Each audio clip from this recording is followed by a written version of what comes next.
this week's best MMA bets. We're talking UFC 276, Adesanya versus Cannonier. We're going to go through the locks, dogs, props, and the parlays. Make sure you guys smash that like button. If you're new to the channel, subscribe. Turn those post notifications on and share the video as well. Let's jump into the first section, which are the locks of the night. It's going to be a damn good card. I cannot wait to see the action. I am slowly getting better. For the people that know, I've been a little bit under the weather. Still fighting it, but got some medication I got. Did a follow-up appointment. So we're about to be ready to rock real soon at 100%. But let's get into the locks. Lock number one for me, I'm going to say, has to be Israel Adesanya. It's just a really ugly line. He's a very wide favorite here. Seeing best value at minus 388, but realistic range is around the minus 450 to 500 range. He should outpoint Cannonier, but I actually do think he can find a way to, get the finish. I'm going to pick later finish here, third, fourth round. But I don't necessarily love the overs a ton. I feel like Adesanya by KO, TKO value isn't fantastic. It's upwards of plus 165, but it is quality plus money. If I had to go towards an over, I would lean the over 2.5, which is around minus 170.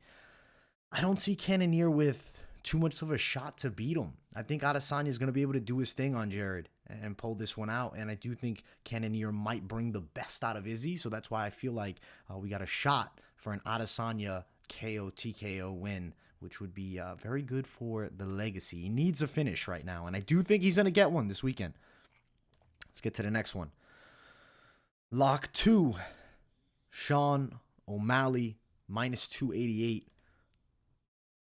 That's best line, but minus 290 to minus 300. Pedro Muniz is a big dog. He's a skilled fighter, totally. But Sean O'Malley, I really think, is going to pick him apart on the feet. And I think Muniz right now is on the downhill. I don't think he's on the up. Let's look at O'Malley KO TKO plus 160. That line's not good enough for me. Muniz is not an easy guy to finish. I'd love to see O'Malley KO TKO upwards of like plus 250. That would be way more intriguing for me to want to touch. Just plus 160 isn't great, and he's a wide favorite. But I really feel like Sean O'Malley's a lock, and I am going to include him as one. I'm saying he's getting the finish here. Over and unders I don't love. Could see O'Malley winning a decision for sure, but I don't like the bet of it as much. I think there's a good shot that he could catch Muniz and be the guy to stop him. And guys, if I am ripping some coughs out, just bear with me, being that I'm a bit under the weather, but I still got to pop the content out for the people here. Let's keep running the next lock. It is going to be Garry. He's a quality favorite. Minus 162 best value, green plus 155. I feel like Garry is going to outpoint him for 3 rounds. I feel like confidence in an Garry decision. Over 2.5 here. Minus 135, minus 140. Let's see. Garry by KO TKO plus 300. I do think it's more likely Garry wins by decision at plus 240. But I don't really love the props here at all. I would really lean towards a money line Garry attack. I am very confident in his win. Method of victory, I do think the options have some possibilities. But Garry for the W gets the win over Gabe Green. And I do think he is a bit better everywhere. Gabe Green, he's going to need some openings, and I don't think it'll be easy to find them on Ian. Next lock is Andre Muniz. Minus 275 best value as a lock. I like Muniz a lot over Uriah Hall. I think that he'll be able to take him out on the ground. I really feel like Muniz is getting the submission. Fight goes under 2.5 rounds, minus 155 best value. I do believe it does. Muniz to win by sub is just minus 110, so it's not a fantastic line. But I do think him winning by submission is how it gets done. I see him beating Uriah Hall on the mat. I definitely think he can take Uriah Hall down as well. And I feel like Muniz is a tricky contender moving forward. I'm very excited to see how he looks against Uriah. This is like a good stepping stone type matchup here. The next lock, ladies action. I got Macy Barber over Jessica I. Value isn't great. It's not one of my favorite money line bets, but it's not an awful play. Best value is minus 239, but it's sitting more around the minus 270 to 280 range. I think we're going longer, over 3.5, or excuse me, over 2.5 at minus 300 range.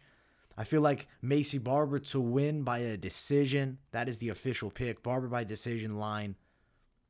Plus 250 is incorrect. If you can find it at plus 250 at MyBookie, I do think it's worth a touch. But it's at minus 115 over at Bet Online. So that could be an error. But if that is factual, might be something to lightly throw down on, or even not so lightly, because I really feel like Macy Barber is going to win this fight, and she's going to do it by winning probably all 3 rounds against the aging Jessica I. She hasn't looked good. She's looked slowed, and I feel like Macy Barber is definitely showing improvement and has like such an athleticism and speed advantage here. It's going to be not like a dominant mismatch where she's like destroying her and pounding her out, but like a clear winner here.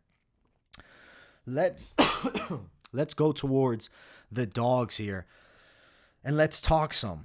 Make sure you guys smash the likes too. And, appreciate your boy for coming through, even being a bit under the weather. Bear with me with the coughs, guys, but I'm giving it my best go, as I always do.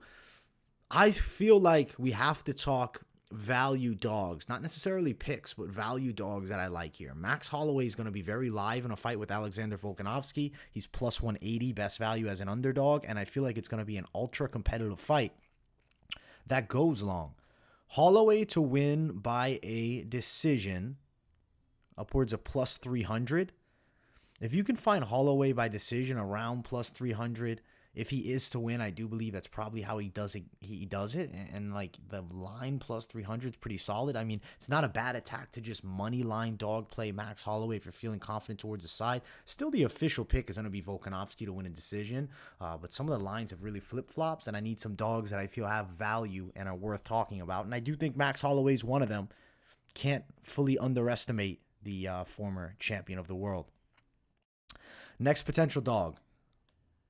The line flipping towards the side of Lawler. Barberina is not going to be an easy matchup for him. I'm not confident enough to call Lawler a lock. I've been competitive with my decision-making on this one. Brian Barberina could definitely press the pace and win a decision. He's plus 105 as an underdog. Looking towards Barberina's over 2.5, minus 175. That's where I'm going to tell you guys to really attack if you're looking for a confident pick in this one. Over 2.5 rounds, minus 175. I do think Barberina could win this one, and if he did, I would definitely assume decision, which is upwards of plus 250.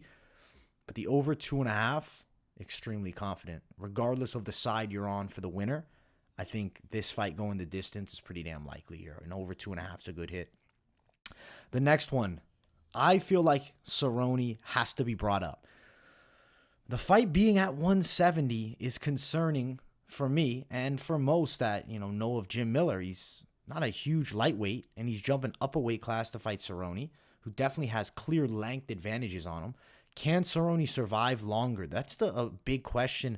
It's at 170. Something's telling me now yes, whereas before in the week maybe it was leaning towards no. The over 2.5, the over 1.5 is minus 140. Cerrone straight money line upwards of plus 170. Cerrone to win a decision plus 535. There's definitely a shot for him. If Jim Miller wins, you'll see no surprise because that is the official pick, Jim Miller. But Donald Cerrone could be a live dog. The over 1.5 could be a casher as well. Could put you in a tricky spot. I understand people not wanting to touch this Cerrone line like whatsoever, or even the Miller side. But just something that's there is maybe an over. And I mean, if you're feeling like you want to play cowboy for one last hurrah, this might be your last opportunity depending what he does going forward. Now, the next dog, this is one that the media day has given me a good feel about. And really, it's a pick'ems fight. Alex Pereira, Sean Strickland. I feel like Sean Strickland's a problem. My pick on that one's originally been Alex Pereira. But something's whispering to me that there's a good shot Sean Strickland mixes that wrestling in with a competitive stand-up game. I heard training at ATT, he trains with Johnny Eblin. for this recent fight where Eblen just beat Gegard Mousasi. And also the striking, Strickland's been working with Artem Levin, who's an extraordinary kickboxer. Alex Pereira, that style, like who's a great guy to replicate it, definitely Levin. And Sean Strickland has a good slickster boxing style for MMA. Not plus money, minus 100. It's an even line here between these two. Over a round and a half, minus 165. I am very confident that we go over a round and a half, no matter who wins the bout. If Strickland is to win, I definitely lean it towards decision, plus 275, Strickland by decision. If Pereira wins, I lean it decision, which is plus 510, but I could see a Pereira KO if he landed in the sweet spot, which is plus 155. But I think that's a low line, and I feel like Sean Strickland's being slept on a bit with the props there. Like, I don't know. I don't think Pereira at only like plus 150 range for a knockout. Sean Strickland's not easy to finish, and Pereira just went distance with Bruno Silva. I like the chances of Sean Strickland winning. Very toss-up fight still, even after the picks. Like, this is one to sit on. The media day had a solid influence because Strickland seems extraordinarily confident, as he always does. And it's hard not to be a fan of Sean Strickland for me. He's absolutely hilarious, and he just tells it as it is. He's just a guy that I genuinely enjoy listening to. Those are the locks and the dogs. Let's talk about some extra props, some little extra juice to add to the sales, maybe. Dricus du Plessis by KO, I feel like, has a real shot. He's a finisher. Inside of the distance for Dricus is plus 145, but the KO side for Dricus, plus 195, which is not a bad tag for him. He's a very dangerous finisher, and I can see him getting the KO over Brad. Just money line, he's not a terrible touch around the minus 140 range. I think he's beaten Brad Tavares, guys. And the line, has shifted towards the favor of Dricus, whereas I believe earlier in the week it was towards Tavares. I like Dricus' chances, though, to pull it off. Just, unfortunately, not getting him at that plus money now. And then you look towards other fights on the card. Jessica Rose Clark, Julia Stolarenko, extra prop there. If I had a favorite one to throw at you, I would actually lean it towards the over 1.5 and minus 390.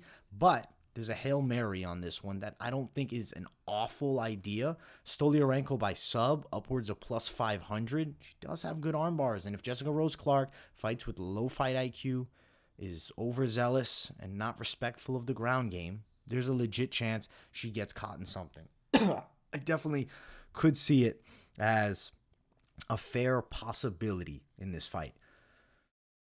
Now, I look at Jalen Turner and Brad Riddell. I'll talk the props about this one a bit, but I don't love it. Over 1.5 at minus 135 is like a should hit type situation. There could be a finish on either side. Both guys come to fight. Turner starts extraordinarily fast. Tricky fight. Very tricky matchup. I think Jalen Turner, though, still the confident pick. Nothing's changed as far as that goes. But do I want to touch an over 1.5 minus 135? I would, if I have to throw you something, the over 1.5. I don't really love the props here. I think this is a tricky fight that could go either way. But the official pick is going to be Jalen Turner to win the bout. Those are pretty much it for the props. I want to talk parlays. If you guys haven't, smash the like button, show some love, and let's talk about making like a quality play for the week. I think Israel Adesanya, right? Excuse me. Add in towards the other side of Izzy. I mean, you have to go Ian Garry, minus 107. Not terrible money. Do you like Volk at the top? Volkanovski, plus 192. Maybe you do.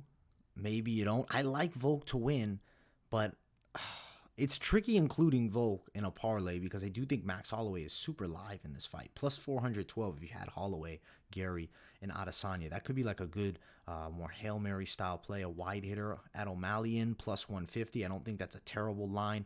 You like the over in this spot, plus 293. We can get a little carried away for a moment, and to be honest, I'd like to. Macy Barber, plus 431, adding her in as well. Adesanya, Garry, O'Malley, over 2.5 for the Barberina Lawler fight. And then Macy Barber, plus 431. I think this is a super playable one. And I really think it should hit. Touching the side of anybody else, Like Dricas, I like him to win, but shit, to add him into the parlay, yes, the value would be great, plus 798. Could get us into real trouble. I think Andre Muniz would be another potential addition. And yeah, that brings me past the plus 500 mark, which I'm always looking for like more of a wide shot Hail Mary. Plus 597, Adesanya, Garry, O'Malley, the over for Barberina Lawler, Macy Barber, and Andre Muniz. I think this is a quality play. You can add dogs in. Let's say you added in Sean Strickland. You get plus 1,200 now. If you went towards the side of just the over 1.5, which I do think happens, you have plus 1,000. This right here could be the Hail Mary hitter, actually. I'm going to take it as it. So if you want, jot this one down, play it, throw some cash at something crazy. You can throw something light and come up big here. I like this plus 1,000. Guys, I hope you enjoyed. Thank you for grinding with me here, because not easy with a bit of this cough. I'm holding it back fairly well, though. And also, I know you guys noticed the face is smooth right now. Definitely let me know in the comments. Were you surprised when you saw it? Because I was hoping to catch you guys off guard with it. Much love, my people. Make sure to smash the hell out of the like button. Subscribe to the channel. Turn on the post notifications. Share the video. Let me know what you guys think in the comments. Looking forward to be back to 100% so I can kill it with that super high energy, but still making it all work. Shows are dropping per usual. Keeping up with the schedule as always. Much love, guys, and I will see you all in the next one. Peace, everybody.